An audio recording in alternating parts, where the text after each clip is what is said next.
And welcome back to the King of the Cosmos, everybody. Welcome back to this wonderful, spooktacular edition.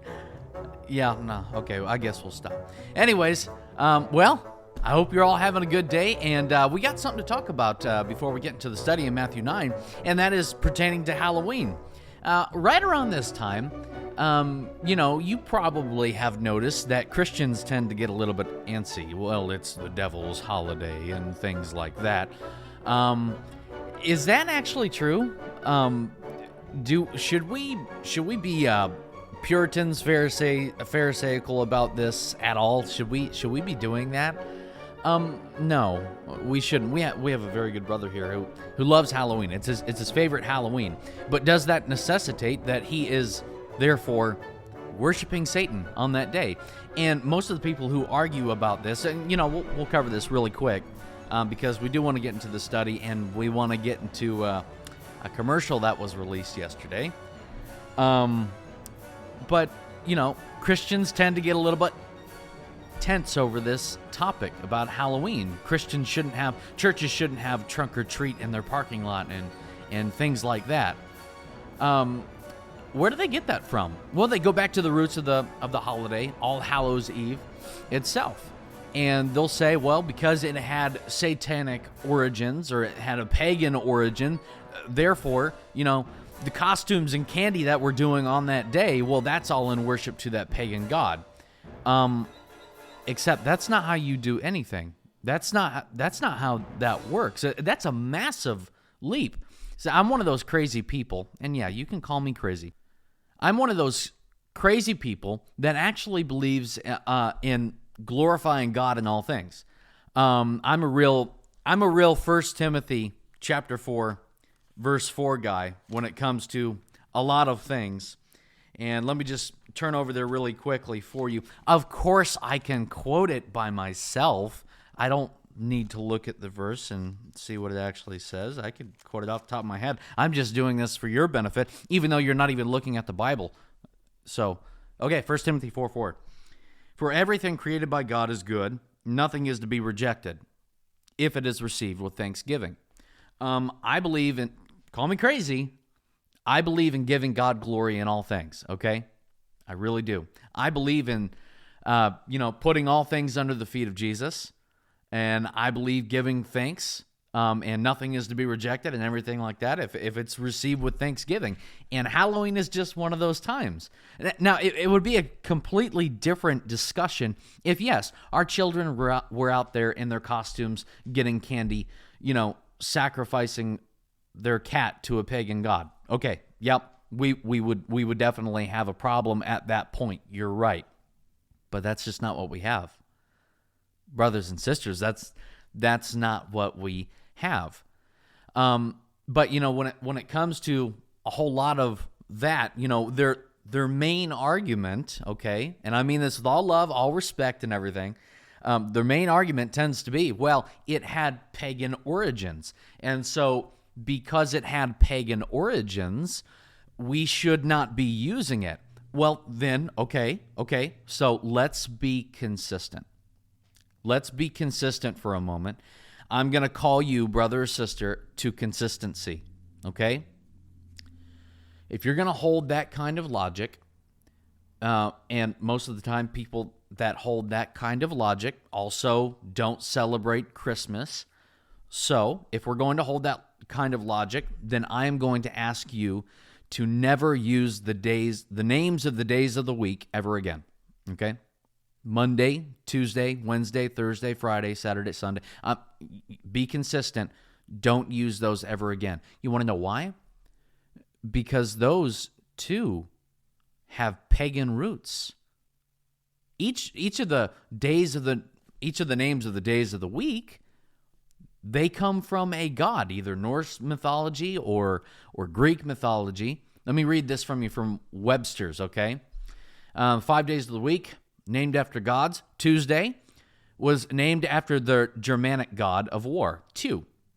Wednesday was named for Woden, the supreme creator among the Norse gods. Thursday was named for Thor, Thursday.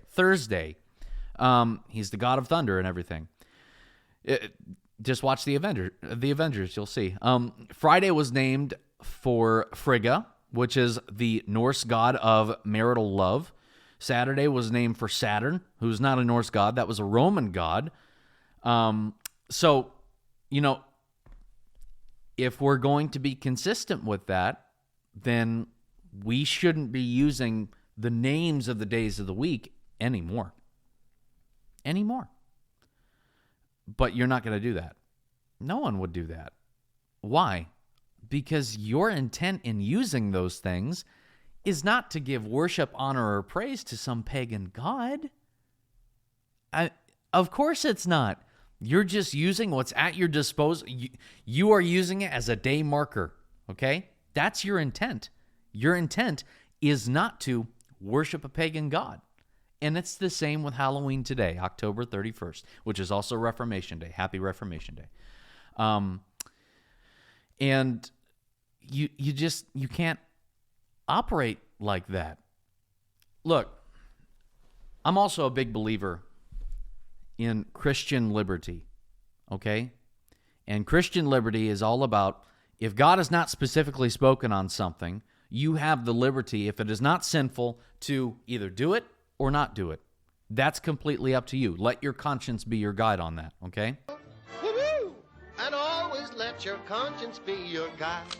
Okay, I'm probably going to cut that out. Anyways, you let your conscience be your guide on that, okay? And Paul has actually spoken to this. Do you know God spoke through Paul in Romans chapter 14 about this very thing? Romans 14:1, okay? As for the one who is weak in faith, welcome him, but not to quarrel over opinions. One person believes he may eat anything, while the weak person eats only vegetables. Let not the one who eats despise the one who abstains, and let not the one who abstains pass judgment on the one who eats, for God has welcomed him. Who are you to pass judgment on the servant of another? It is before his own master that he stands or falls, and he will be upheld, for the Lord is able to make him stand. One person esteems one day as better than another, while the other esteems all days alike. Each one should be fully convinced in his own mind.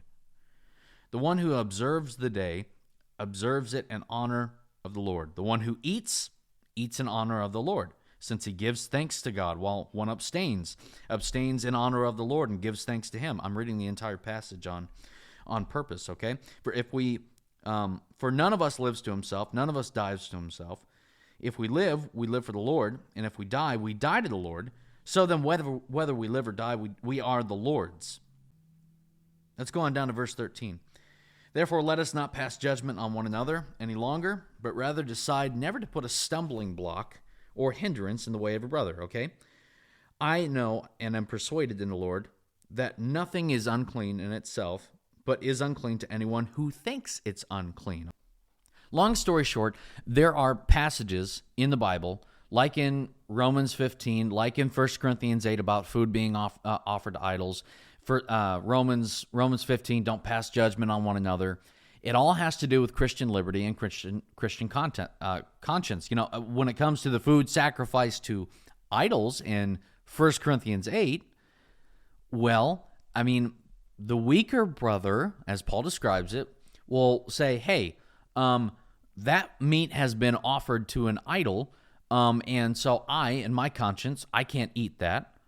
And the one who knows that, well, I mean, the God's not real, that idol's not real. This is just meat that actually Yahweh created, and I'm going to enjoy it. And the encouragement is to not bind each other's conscience on each other, okay? The weaker brother should not bind their conscience on the other person. The stronger brother or sister should not be binding their conscience on the weaker brother. It's a mutual thing done out of love, okay? So we have to remember to give each other grace in the area of Christian liberty where God has not spoken directly. We know these areas exist, these gray areas. Please just leave it up to the individual. And if somebody wants to go take their kid to go trunk or treat, dress up as their favorite character and get some candy, Let them do it. Don't speak where God has not spoken. That's the encouragement. Now, because we're in spooky season, there's also another Halloween-related topic that we have to talk about. The candy bar Twix. And before we get into this, I've had entire conversations with brothers and sisters on this, not this particular commercial I'm about to show, but how the worldly agenda continues to be pushed, where the world wants us, Christians, to accept things as normal that are not normal. And if you disagree with them, you're an evil person that, in their opinion, should probably be taken out of society. And we have another commercial here. Twix. The Twix candy bar. So I'm going to pull you up on my screen here, and we're going to watch this together. And I may pause. I may pause to make comment. So here we go. Twix presents Bite-Size Halloween.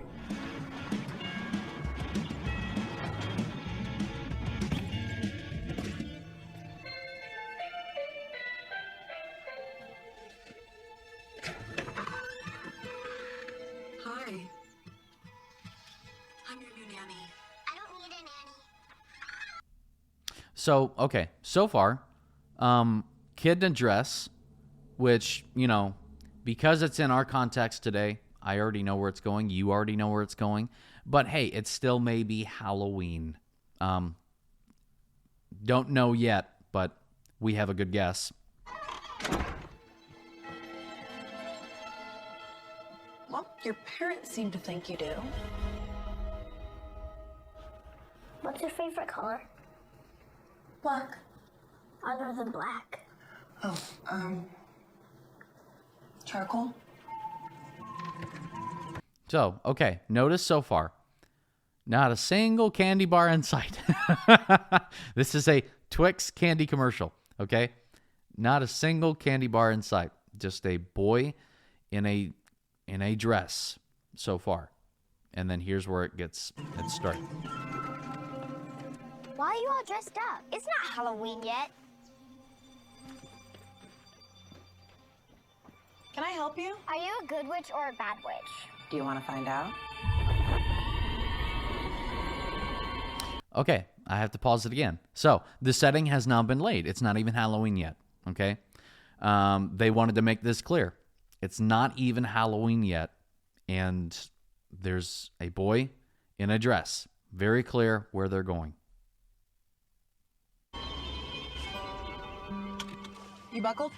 I'm still wearing my princess dress. Do you want to wear it? Okay.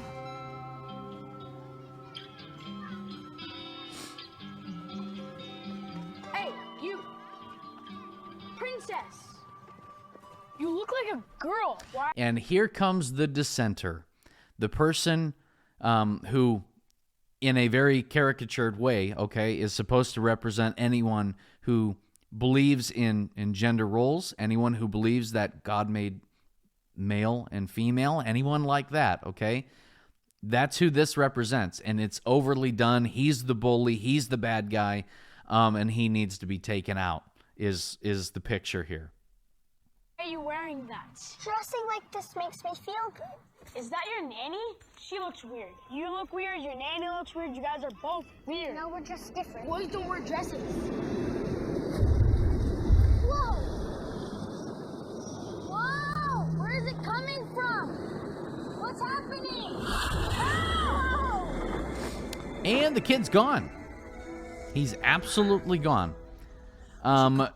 No mention of what happened to the kid. There they go, walking away. Everything's happy. Probably. No mention of what happened to the kid or anything like that. So yeah, Twix, happy Halloween. Okay. So, not a single candy bar in sight. Nothing to do with Twix. No, it was very purposeful what they were doing. They were sending a message. The bad person, the evil person that needed to be taken care of was the person that believes in male and female, that God actually created the world in 6 literal days, and in those days, he created male and female. And he created male and female to act within their own gender. Believe it or not, men and women are different. And so you have more of this being thrown into our faces all the time. All the time, Christian. And this is the new normal.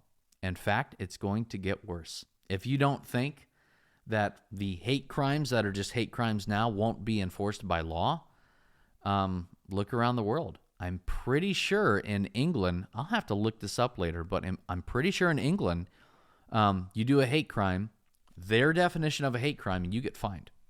I'm pretty sure it's in Canada too, now that I think about it. So there's that. And with that, we will go ahead and get into our study today. And we are in Matthew chapter 9. Matthew chapter 9, and today is a very good section. Last night when we were talking about this, about Jesus calling Matthew, I actually showed a segment from The Chosen. The Chosen is a very good show, and I just love the way that they portrayed Jesus calling Matthew and Peter's reaction to Jesus doing this kind of thing.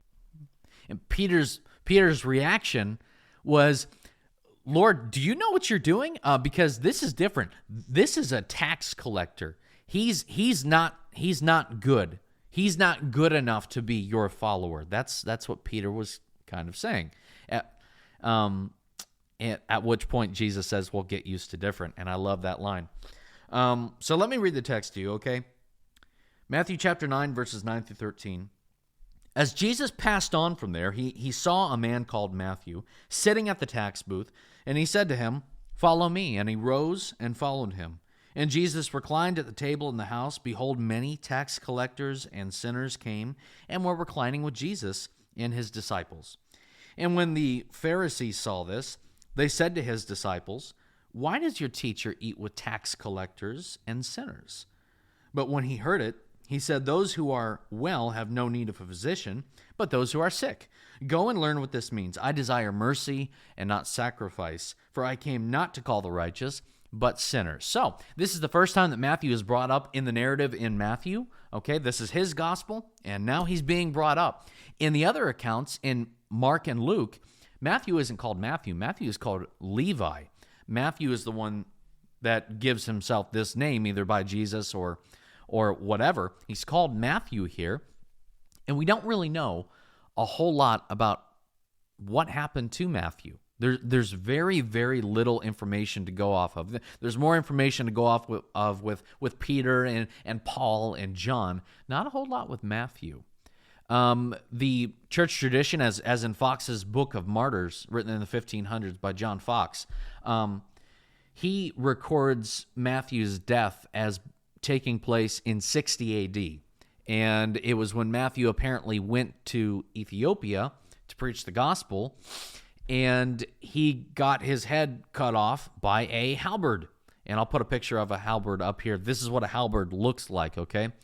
And that's pretty much all we know about what happened to Matthew. Now, Matthew as a person, we know, as the text makes clear to us, was a tax collector. And this is a big thing for all the disciples, especially one disciple. Tax collectors were not viewed in any favorable light in the first century. When the Romans came in and they put their boot on the neck of Israel, that created naturally a lot of tension. Israel wanted to be free. They didn't like being enslaved. They didn't like being under the boot of somebody else. They wanted to be their own nation, and they weren't getting that with Rome, obviously. And so through time, the interpretation of who the Messiah would be one who came in and was going to destroy the Romans for them, was going to come in, lead the charge against the Romans, be victorious, and the kingdom of God would be all over the earth. And that's not what's going on here.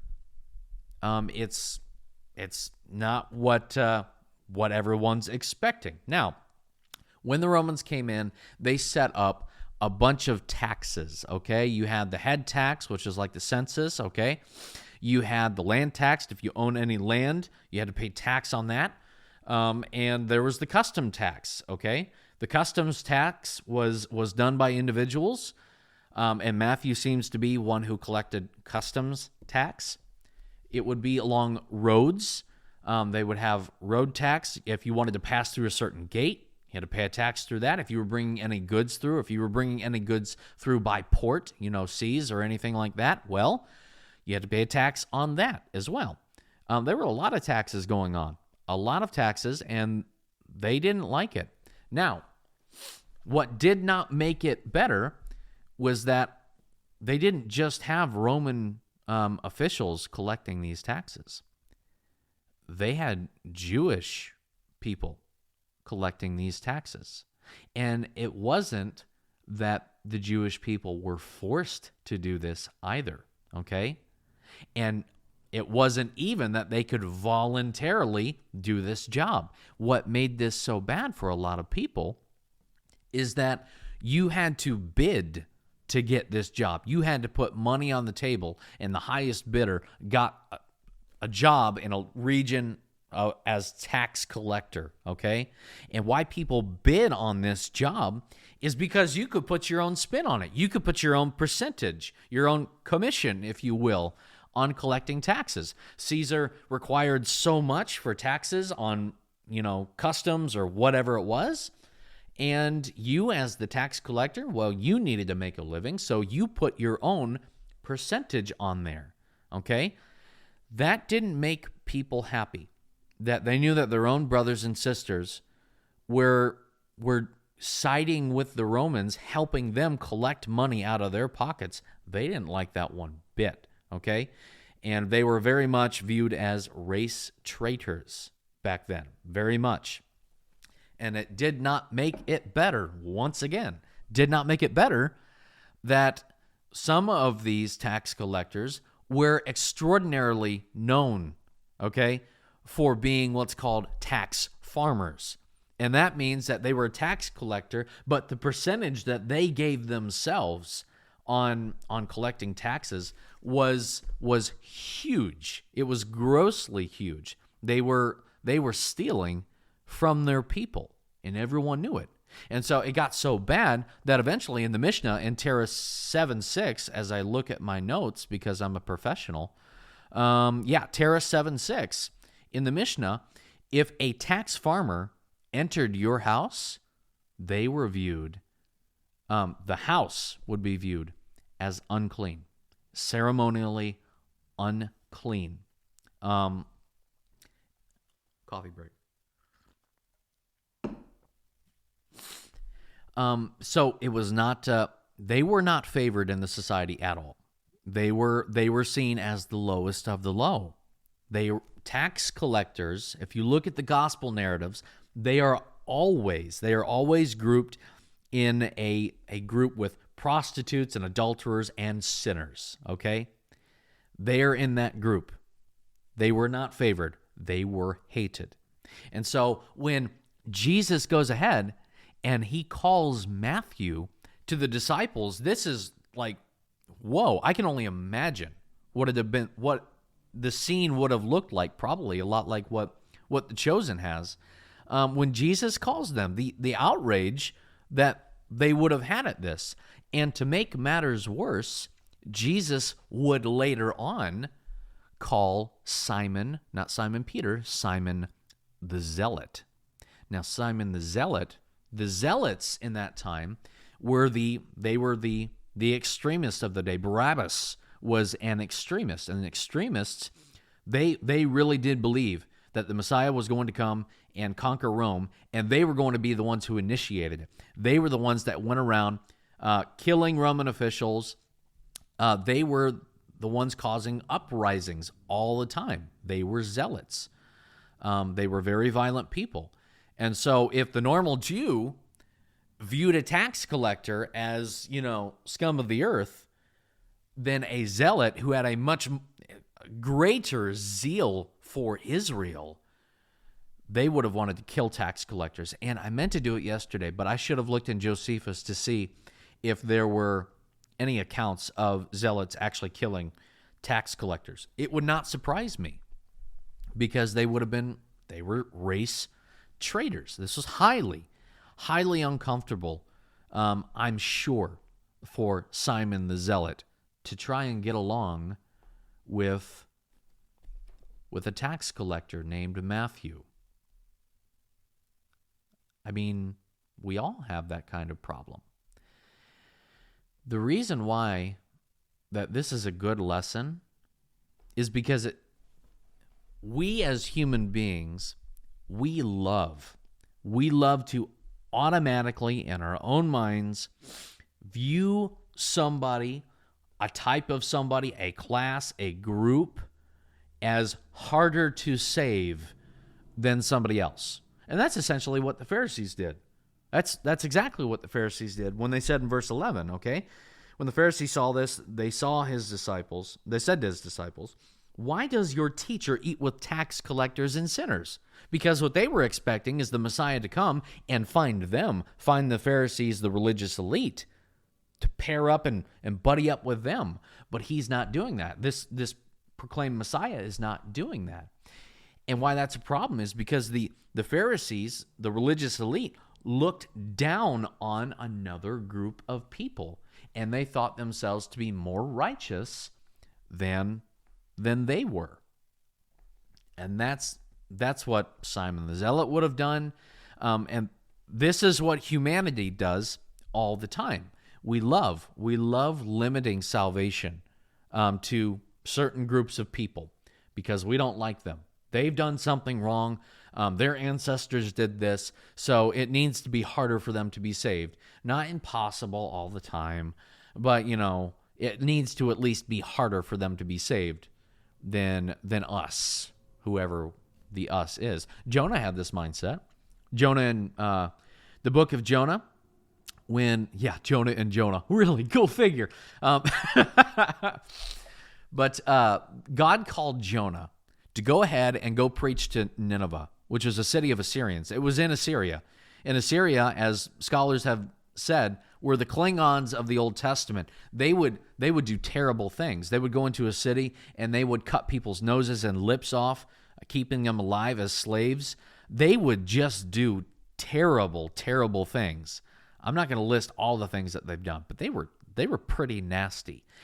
And they were particularly nasty to Israel. And Jonah, naturally, did not like them. So when God goes ahead and he tells Jonah, "I want you to go preach to them," Jonah's like, I'm running away. Not because he was scared like it's shown in, kids' cartoons and everything, but because he hated the Assyrians. He knew, and he admitted this in Jonah chapter 4.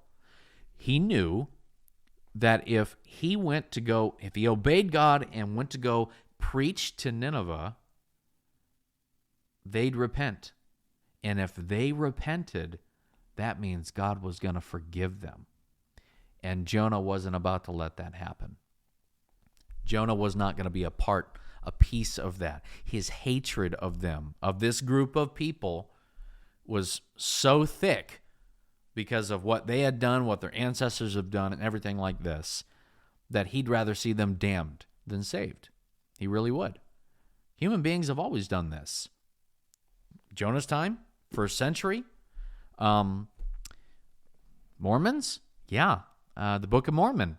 There's a book called Mormon Doctrine. And in Mormon Doctrine, I'm not going to read the whole quote here, talks all about how the curse of Cain was dark skin, and that anyone with dark skin was cursed. And they were not, I'm quoting now, not equal with other races where certain spiritual blessings are concerned, particularly the priesthood and the temple blessings that flow therefrom. And to make it worse, this inequality is not from man's origin, but the Lord's doing. That's what they believe. So they're making salvation harder on black people, very racist, very racist, just like Jonah was. And it's not just the man's doing. It's the Lord's doing. They're saying the Lord decided this. In our day and time, when it comes to limiting salvation to people, or at least making it harder on people, you have critical race theory. Critical race theory says if you're white, you're all bad. You're an oppressor. It doesn't matter what you say. You will always be racist. You are born into a system where you are privileged, so you must be racist, and it's nothing about the character. It's all about your whiteness and your lack of culture, as they say, your class, being an oppressor. And so this stuff is making its way into churches. In fact, Ibram X. Kendi, who wrote his famous piece, you read his book, and he makes it seem it's extraordinarily harder for white people to be saved than black people, okay? White people need to repent of more, and nothing about unity in Christ, nothing about the atonement, the imputed righteousness of Christ, nothing about that. So human beings are always making things harder on other groups of people that we don't like, so that, it's harder for them to obtain salvation. That's what's going on here with Matthew, when the Pharisees come to him and say, this guy's a sinner. Why are you eating with this tax collector? Why are you even doing that? We're the religious elite. We're the Pharisees. We're the scribes, the Sadducees, the priests. We're the righteous ones. Why are you doing this? And, well, what does Jesus say? I love his response. Verses 12 through 13. Let's just go with verse 12 first. But when he heard it, he said, those who are well have no need of a physician, but those who are sick. Now, obviously, Jesus is calling the Pharisees well. But here's the question. Are they actually well? No, they're not well. They're not well at all. They just think that they are well. They are self-deceived. Isaiah 64, our righteousness is filthy rags. Psalm 143, no one living is righteous before you, O God, and so on and so forth. But hey, they believe that they were. They really did believe that they were. And so Jesus, he quotes to them Hosea 6:6, go and learn what this means. I desire mercy and not sacrifice. I came not to call the righteous, but sinners. Okay, this is actually a little bit of a smack in the face, okay? On top of him not calling them, self-deceived, they think they're righteous when they're not, okay? But he says, go and learn what this means. This is a well-known rabbi. This is what a rabbi would say to his students.